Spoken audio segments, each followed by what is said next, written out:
À la suite de mon doctorat à l'Université de Montréal, j'ai voulu ouvrir les horizons un petit peu.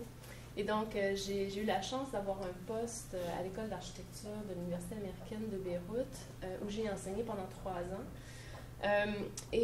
Au cours donc, de ce séjour, le projet dont je vais vous parler aujourd'hui a pris forme, mais qui est aussi, évidemment, bon, je ne ferai pas le détour pour faire un jeu de mots, mais sur ma thèse de doctorat, mais donc il y a des atomes crochés, je dirais, avec ce que j'avais mis en place comme projet de recherche donc, au doctorat. Donc voilà, je vais donc parler de... Je m'excuse d'emblée, je combats un bien mauvais rhume, donc je risque de tousser et peut-être devoir me moucher pendant la conférence. Je m'excuse d'avance. Donc, je vais vous parler de ces détours sur Beyrouth, des détours que j'ai effectués souvent et avec beaucoup de bonheur et de curiosité à Beyrouth, et qui m'a amené donc à cette idée du vague urbain, une idée qui découle en fait du terrain vague, mais qui, à Beyrouth particulièrement, mais ailleurs aussi, je vous parlerai d'un projet que j'ai commencé à Montréal cet été. Donc, il y a des échos ailleurs, mais où donc à Beyrouth, la question du vague urbain, je pense, prend tout son sens, qui est en fait un très grand terrain vague, mais qui est habité, qui n'est pas clôturé, où il y a des communautés qui habitent et où il y a vraiment une vie collective qui prend place, même si cette vie collective est complètement à l'écart, donc, de l'imaginaire de la ville. Et en ce sens, donc, c'est à la fois associé au terrain vague, mais aussi différent. Donc, avant d'entrer davantage dans Beyrouth et dans ce vague urbain donc, que j'ai documenté, sur lequel j'ai travaillé pendant un bon bout de temps finalement, j'aimerais faire un premier détour donc, vers le réel merveilleux.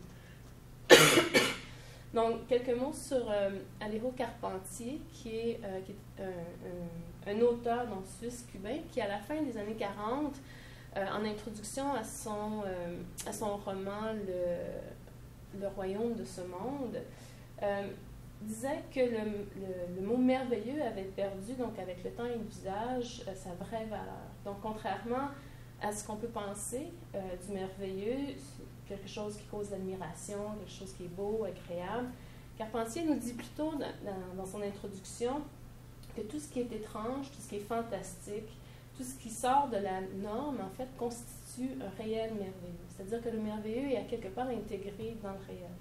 Et que ce n'est pas quelque chose qui est nécessairement beau et fantastique, mais c'est tout ce qui est étrange. Il ajoute donc que ce merveilleux commence à l'être réellement lorsque la chose merveilleuse émerge donc du réel et arrive à faire une altération donc, de la réalité. Donc c'est cette idée qu'il y a une sorte d'amplification d'échelle, où il y a une amplification des valeurs qu'on associe à certaines choses, des juxtapositions improbables aussi de faits ou d'événements ou d'objets qui soudainement apparaissent comme des caractéristiques dominantes du réel. Donc à l'échelle du quotidien, le merveilleux proposé par Carpentier en fait rejoint la proposition de Michel de Certeau, dans la mesure où les pratiques merveilleuses produisent des manipulations qui sont parfois surprenantes dans un système qui lui est déjà donné, un système ordonné. Donc, un système normalisé. Donc, ce merveilleux va permettre de faire des déplacements à l'intérieur du banal, tout en révélant donc des éléments bizarres ou des éléments simplement inattendus dans une perspective nouvellement étrange. Donc, Carpentier nous dit à la fin de son introduction qu'il suffit de tendre la main pour attraper et toucher le merveilleux qui habite le réel. Donc, cette pratique du merveilleux suggère que le quotidien soit perçu à travers l'expérience vécue. Donc, on va attraper le merveilleux dans le réel, il faut y être et il faut pratiquer donc le réel, dans un temps que Paul Ricoeur nomme phénoménologique. Donc, et c'est pour ça que je propose de parler d'un acte configurant. Ricoeur, en fait, propose que le temps est raconté. Et donc, en opposition avec une historique linéaire, le temps phénoménologique peut comporter des variances. Ces variances, donc, sont possibles parce que le temps raconté est multiple et que le présent contient à la fois le passé et le futur de manière simultanée, comme dans une espèce d'épaisseur. Donc, la pratique du quotidien merveilleux, donc si on fait un collage de Certeau avec Carpentier et Ricoeur, donc une pratique de quotidien merveilleux, c'est en sorte une articulation racontée et pratiquée, donc qui rend certaines histoires possibles, des histoires qui sont immanentes et qui sont quelque part dans le réel. Donc, comme dans le processus de Ricoeur, la narration et la pratique du merveilleux, ce que Ricoeur nomme la configuration, révèle en fait de nouveaux énoncés culturels et même spatials qui augmentent la lecture de ce qui resterait autrement familier, et dans le cas qui m'intéresse, qui augmente donc le potentiel à mettre au défi nos manières de considérer la ville et nos manières de la pratiquer aussi, peut-être surtout. Donc presque comme un artisanat ou un savoir-faire manuel habile, ce dévoilement donc majeur des pratiques qui sont étonnantes, tout en demeurant complètement ancrées dans le réel. Et donc, les images que vous voyez qui vont défiler un peu comme ça sont des images donc, de ce quartier dont je vais vous parler un peu plus tard. Donc, c'est avec, et là c'est une introduction peut-être un peu rapide, mais c'est avec le réel merveilleux et l'acte configurant en tête. Donc, j'aimerais vous présenter une possible méthode configurative architecturale, si vous me permettez ce collage, et qui va nous mener en fait aux vagues urbaines. Mais avant d'aller aux vagues urbaines, parlons un peu du terrain vague. Donc, dans la compréhension générale, le terrain vague est une aire urbaine qui est clairement identifiée et qui est très souvent marquée en fait par la présence soit d'une clôture ou d'une barrière de déchets, comme on peut voir dans la photo aussi, et qui représente généralement le déclin économique ou un déclin démographique.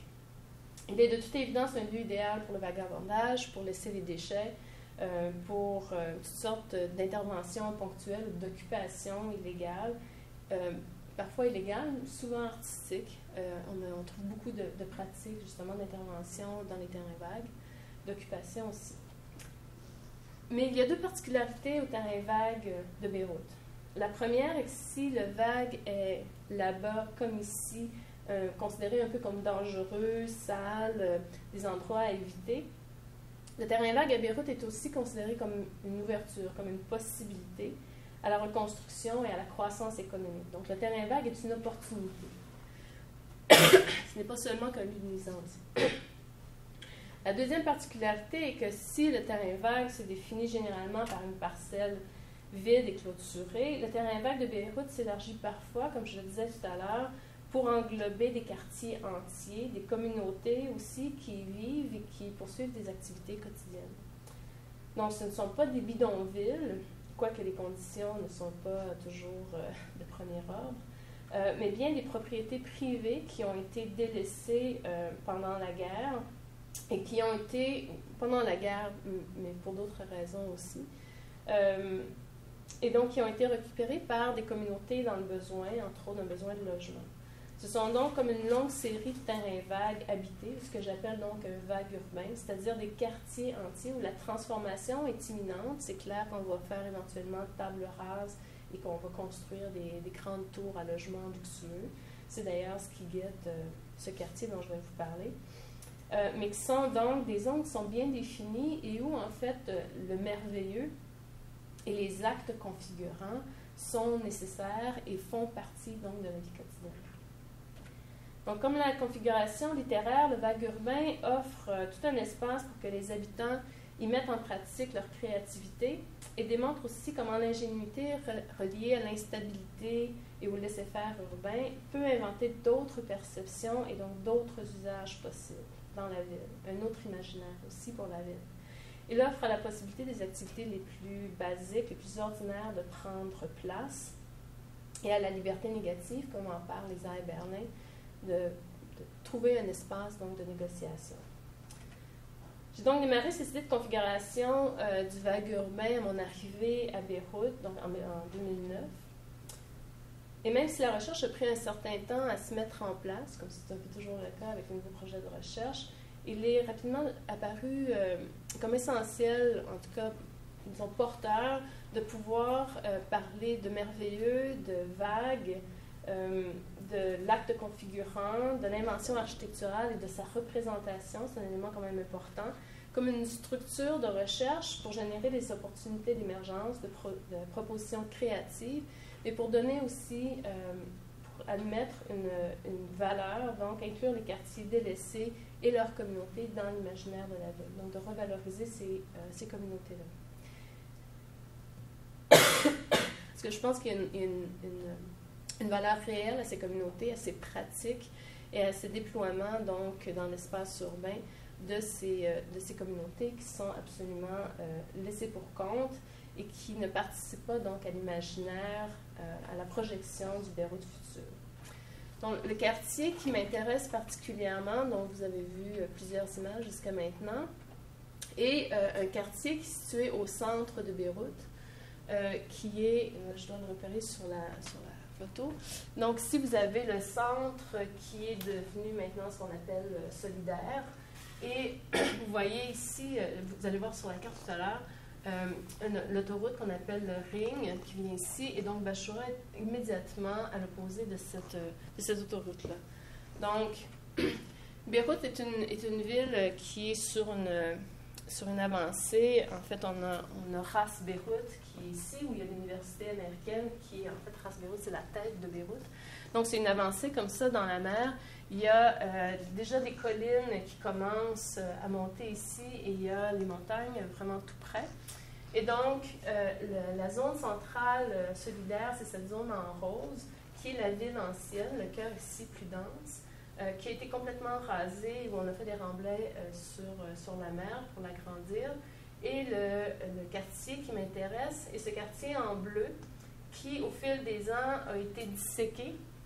En fait, avec l'autoroute, donc le ring que je vous pointais tout à l'heure sur la photo, donc qui encercle le centre-ville, donc qui, dans la portion qui tranche Bachoura, qui est le quartier auquel je m'intéresse, est surélevé, donc c'est une barrière en élévation.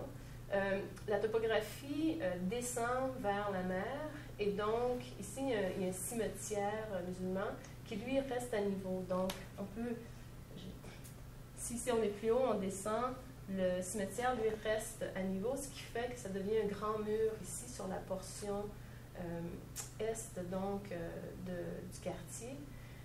Et il y a ici la ligne de démarcation qui, pendant la guerre, vous voyez ici, a été le Green Line, donc la ligne de démarcation entre Beyrouth-Est et Beyrouth-Ouest. Donc le quartier de Bachoura, tranquillement, à travers les années, s'est retrouvé en fait complètement enclavé entre le ring, la ligne de démarcation, le cimetière et un nouveau pont métallique, en fait, qu'on a construit pendant la guerre pour faciliter le mouvement des tanks. Donc, avec la topographie, on a vraiment une barrière qui encercle complètement le quartier. La seule voie qui demeure, en fait, qui permet de relier le quartier à ses extrémités, c'est la rue Tian, qui continue de faire l'axe nord-sud, mais sinon, il faut faire toutes sortes de détours, en fait, pour pouvoir entrer et sortir du quartier.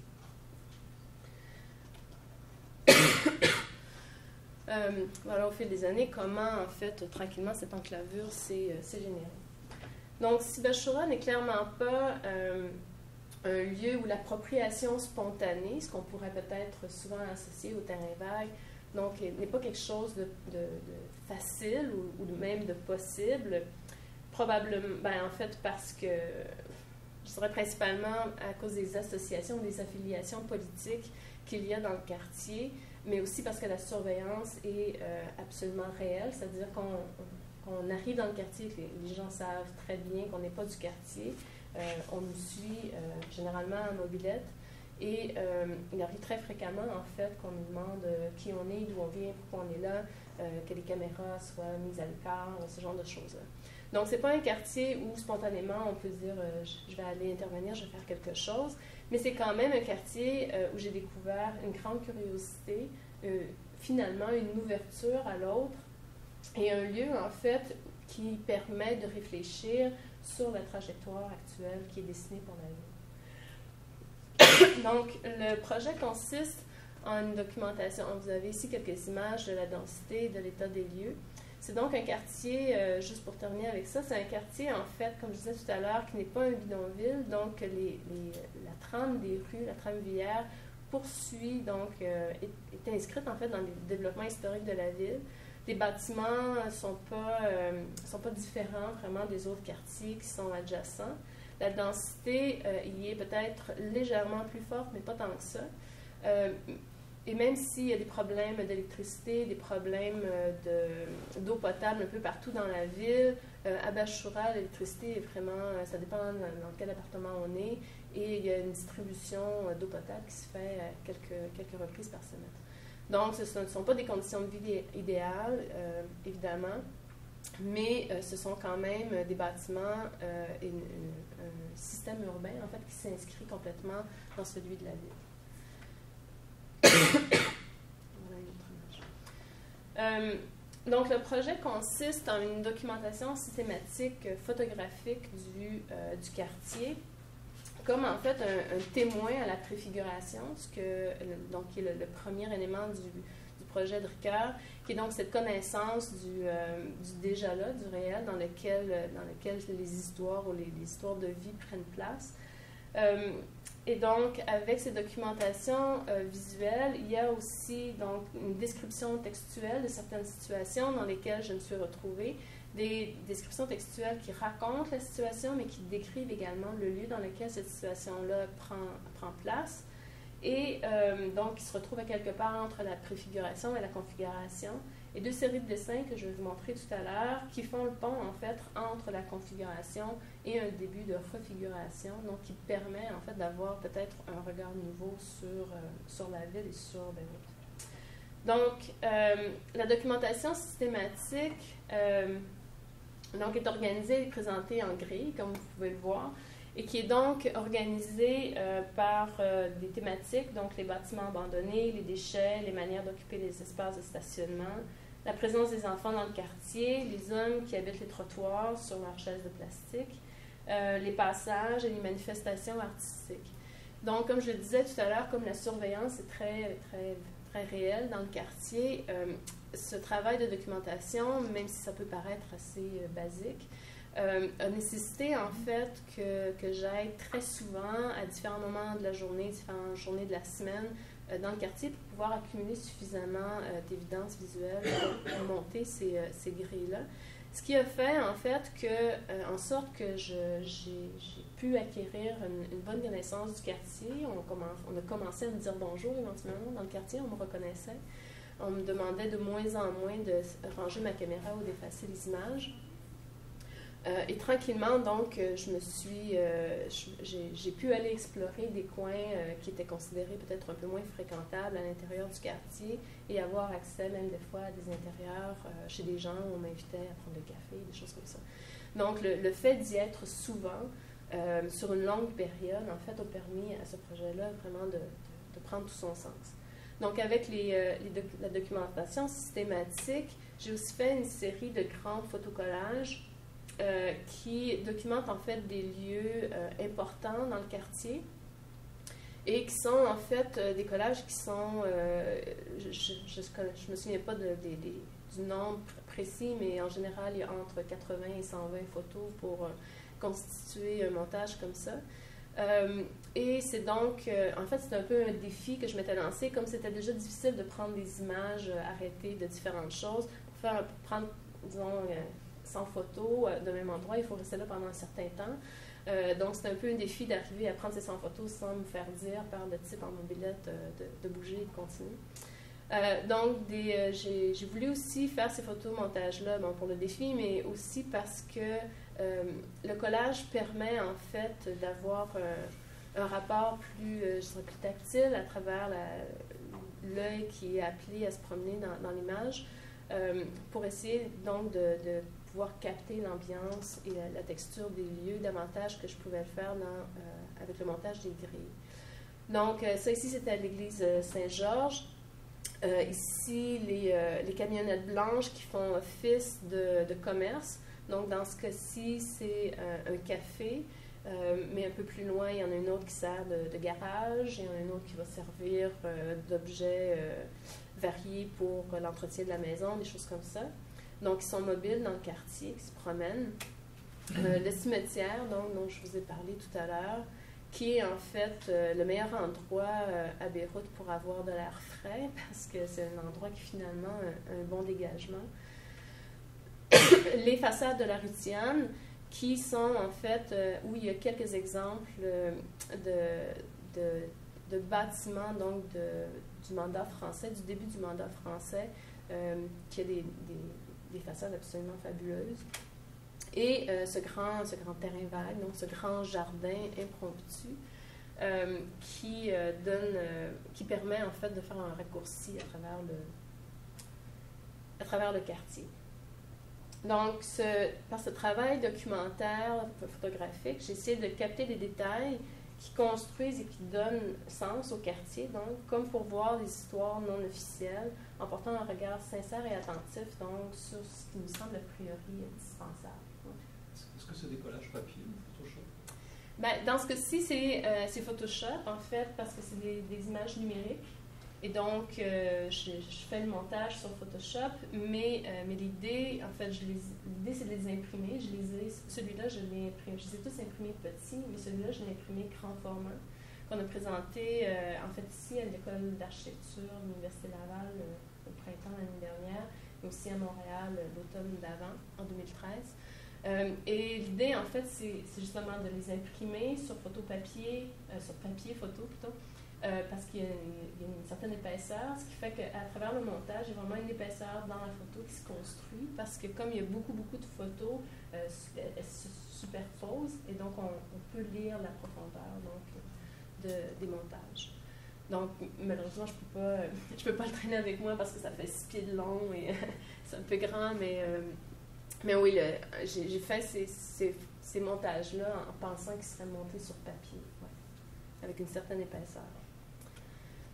Donc, pendant que je faisais ces documentations photographiques, j'ai aussi commencé à me poser la question sur comment l'architecture donc pouvait contribuer à donner de la valeur ou à essayer de capter donc ces histoires qu'on pourrait juger inutiles et qu'on peut juste mettre à la poubelle. Donc, comment, à travers le dessin, donc à travers sa représentation, on pourrait arriver à raconter des histoires, à raconter l'histoire de Bachura, l'histoire du quotidien. Et donc, j'ai travaillé pendant 8 semaines avec des enfants. Il y a une école publique dans le quartier, donc avec les enfants de 4e, 5e et 6e année. Donc, pendant 8 semaines, 3 jours semaine, j'allais rencontrer une des classes pendant 1 heure. Donc, je faisais le cours d'art plastique avec eux, qui était une aventure en soi, là, je vous épargne les détails, mais donc où je donnais un projet à chaque fois que j'allais aux enfants de dessiner ce qu'ils aiment dans le quartier, où est-ce qu'ils vont après l'école, ce genre de choses-là, pour éventuellement arriver à produire en fait beaucoup de dessins du quartier à travers le travail des enfants. Une fois, donc voici quelques images, comment ils se représentent en fait leur quartier. Une fois, la 8e semaine, une fois que les dessins ont été terminés, j'ai voulu... les enfants étaient très fiers de leur travail et arrivaient à travers un interprète, parce que je ne parle malheureusement pas arabe, arrivaient en fait ils avaient hâte de me raconter des histoires ou de communiquer certaines choses à propos de leur maison, de leur quartier, de là où leurs parents travaillent. Et donc, j'ai voulu mettre ça en valeur et faire une exposition publique là, avec leurs dessins. Mais comme il faut une permission du ministère de l'Éducation pour aller dans l'école pendant les heures de classe et que les enfants n'ont pas le droit de sortir de l'école pendant les heures de classe, c'était un peu difficile. Moi, je voulais que les enfants participent à la mise en place de l'exposition.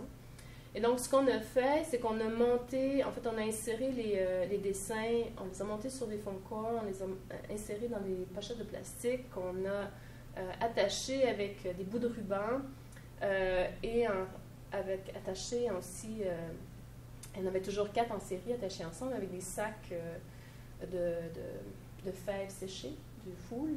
Et donc, on a fait des sacs, c'est ça que les enfants sont en train de faire en bas à droite, qu'on a attachés donc au dessin, et du haut de leur classe au 2e étage, on les a littéralement défenestrés, donc on les a lancés par la fenêtre. La directrice était très... se demandait bien qu'est-ce qu'on faisait là.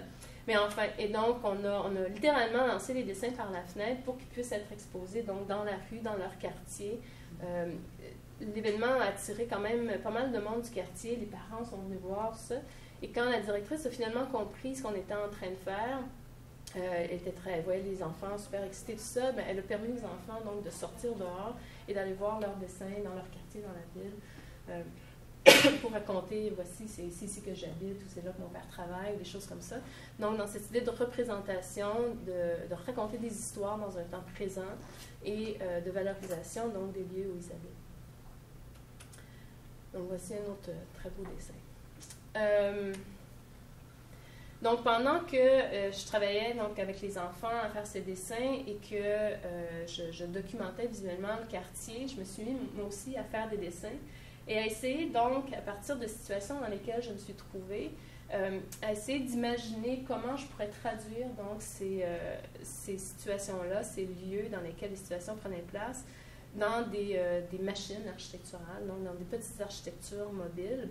Et donc, j'ai porté mon attention à 5 situations plus particulières qui m'avaient semblé représenter les caractéristiques du quartier en 5 machines. En fait, je les appelle des machines, mais je les considère, disons, plus savamment comme des infrastructures personnelles et nomades. Donc, qui sont une chambre pour partager les choses essentielles, une chambre pour se garder des distractions, une chambre pour se cacher dans les ombres d'une chambre, une chambre pour transporter la pierre, une chambre pour aller là où on n'a pas besoin d'être. Donc, je ne vous lirai pas les textes, là, mais ce sera un peu long. Mais donc, c'est cette idée donc qu'à travers la description des lieux, en fait, qui est une première traduction de la situation. Et là, il y a aussi tout un travail de traduction langagier. Donc, moi, je les ai d'abord écrits en français, en anglais plutôt. Je les ai traduits en français. J'ai travaillé avec une dame fantastique pour les traduire en arabe. Donc, à chaque fois, c'est bon, quel sens on donne aux mots et qu'est-ce qu'on perd ou qu'est-ce qu'on gagne à travers la traduction. Mais c'était comment on pouvait faire une autre traduction, donc cette fois-ci en architecture, avec des dessins en projection orthogonale, pour arriver à une traduction spatiale, donc construite, de ces situations. Donc, par exemple, celle-ci est la chambre pour partager les choses essentielles, qui est en fait un grand panier qu'on peut, comme vous voyez à droite, qu'on peut transporter comme un grand sac à dos.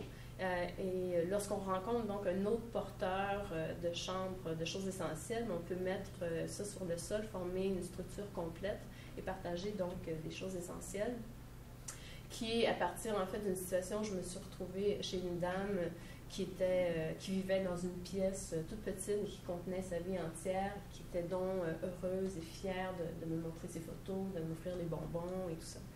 Donc, il partageait ces choses essentielles avec moi. Donc, à partir des hommes donc, qui habitent les trottoirs sur des chaises de plastique qui boivent du café refroidi et qui fument l'argilé à longueur de journée. Donc, arrive cette chambre pour se garder des distractions, qui est une chambre qui, en fait, une machine qui permet d'être en mouvement, donc sur la balançoire, mais qui, en même temps, nous garde en place. C'est-à-dire qu'avec un système de poulie renversée, lorsque la balançoire avance, la machine recule, et lorsque la balançoire recule, la machine avance. Donc, on est toujours en mouvement, mais on fait du surplace. Celle-ci, donc, une chambre pour se cacher dans les ombres d'une chambre. Au moment où j'étais dans le jardin, le beau jardin que je vous ai montré tantôt en photocollage, des jeunes filles, donc, qui étaient cachées dans un bâtiment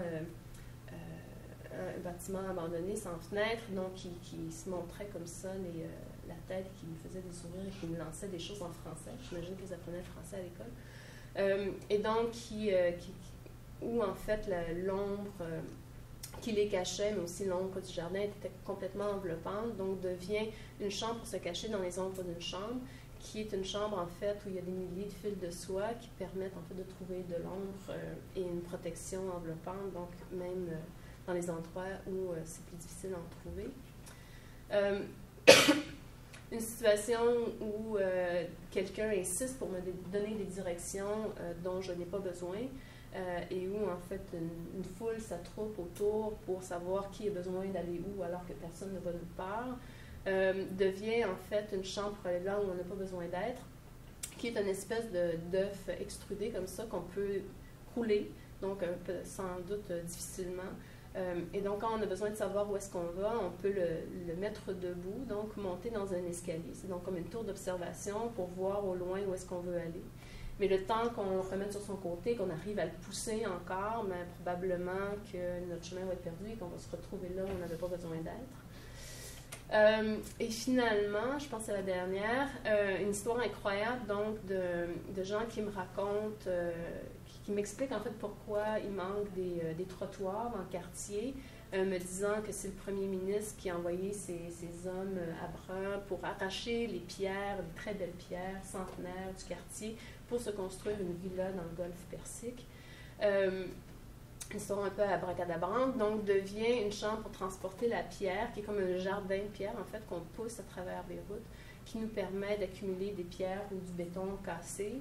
Et lorsque donc la machine devient trop lourde pour pouvoir la pousser, on peut ouvrir le fond qui fait que toutes les pierres tombent, qu'on puisse continuer à rouler la machine, et donc on laisse derrière nous une pile de pierres voyager. Donc c'est des machines qui sont un peu drôles comme ça, mais qui reprennent en fait dans la traduction donc architecturale, qui reprennent cette idée que les matériaux, que l'histoire, que les particularités du lieu donc se retrouvent et personnifient donc cette machine-là. Idéalement, j'aurais voulu construire ces machines pour le vrai et les abandonner dans le quartier pour voir qu'est-ce qu'elles allaient devenir. J'ai commencé à faire des contacts avec des artisans. Je vais commencer par le panier. Heureusement, je ne sais pas, là, mais je suis rentrée à Montréal un peu trop vite et donc je n'ai pas pu passer à la construction. Mais l'idée, donc, c'était de les construire véritablement, de les abandonner, puis qu'il leur arrive ce qui leur arrivera. Mais donc, je suis rentrée à Montréal et comme j'avais pas donc pu construire les machines, j'ai continué à les dessiner et je les ai dessinés en fait comme des paysages façades qui sont des représentations en 2D, comme on représente en fait un projet à venir en architecture, où on dessine la façade des bâtiments. Donc, on se projette dans une ville en devenir. Donc, ce sont des paysages à demi inventés, c'est-à-dire que c'est des images, si vous êtes déjà allé à Beyrouth, peut-être que vous allez reconnaître Beyrouth, mais en même temps, on ne peut pas identifier un lieu très particulier, donc ce n'est pas sur la base d'une photo ou d'un lieu déterminé que les images, que les façades sont dessinées, mais c'est plutôt des images, donc des éléments représentatifs du quartier de Beyrouth aussi, plus généralement, qui donc parlent de cet univers urbain et qui inclut, en fait, comme on le fait dans la projection d'une façade, d'un projet à venir, qui inclut donc ces machines, donc ce réel merveilleux bachourien, si je peux dire, dans une vision, dans un imaginaire donc, de Beyrouth en devenir. Donc, celle-ci inclut donc la chambre pour se garder des distractions, celle pour se cacher dans les ombres d'une chambre. Il faut que je me rappelle des titres pour vous dire n'importe quoi. Donc, les choses essentielles. Pour aller là où on n'a pas besoin d'être. Et construire Beyrouth, donc la chambre pour transporter la pierre.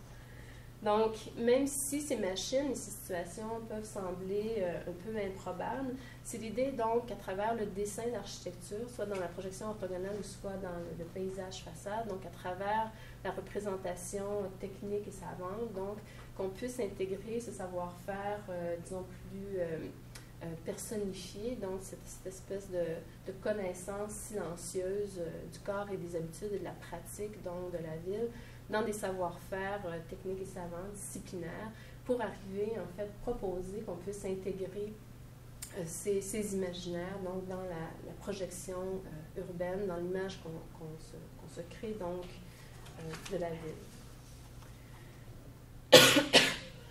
Donc, je ne sais pas, je fais combien en temps, mais 40 minutes. Donc, j'arrive à la fin. Donc, on revient ici sur le café qui est fermé, en fait, la camionnette blanche.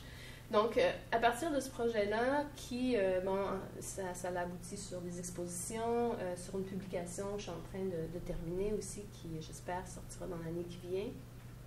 Donc, c'est tout un travail de documentation, un travail de représentation, mais aussi un travail de réflexion donc, sur la capacité du vague à contribuer au devenir de la ville, à son imagination.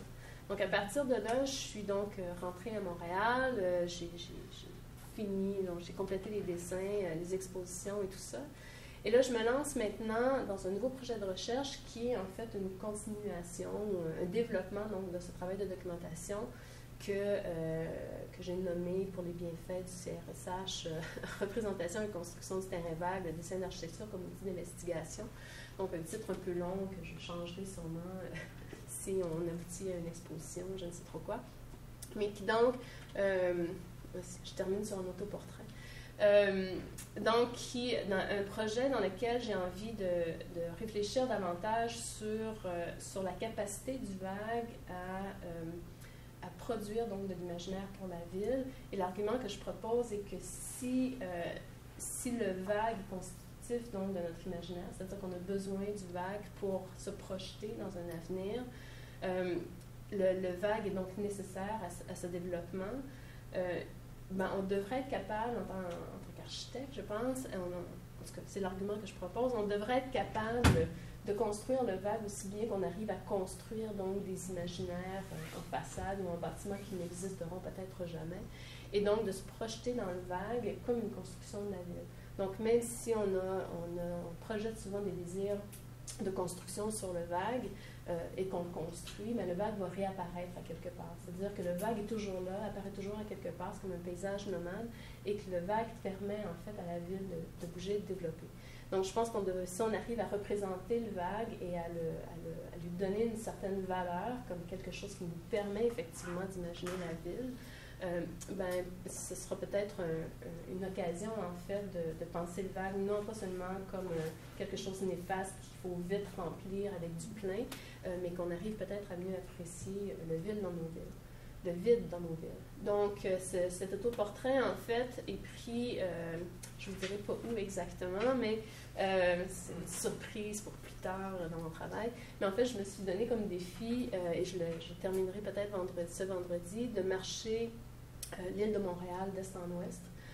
Il m'en reste seulement qu'une petite portion à faire, donc j'espère le faire ce vendredi.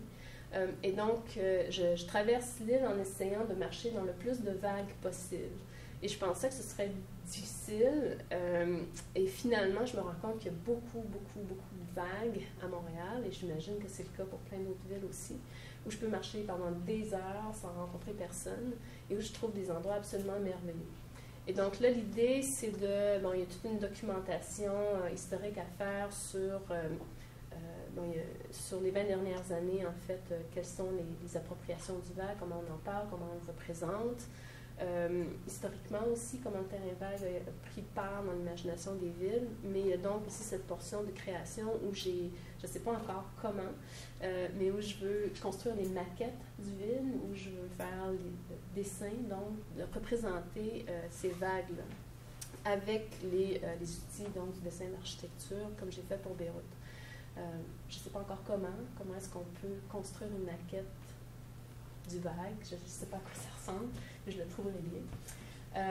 Et donc, c'est le projet donc, sur lequel je me suis lancée cet été. Alors, voilà, c'est tout pour moi.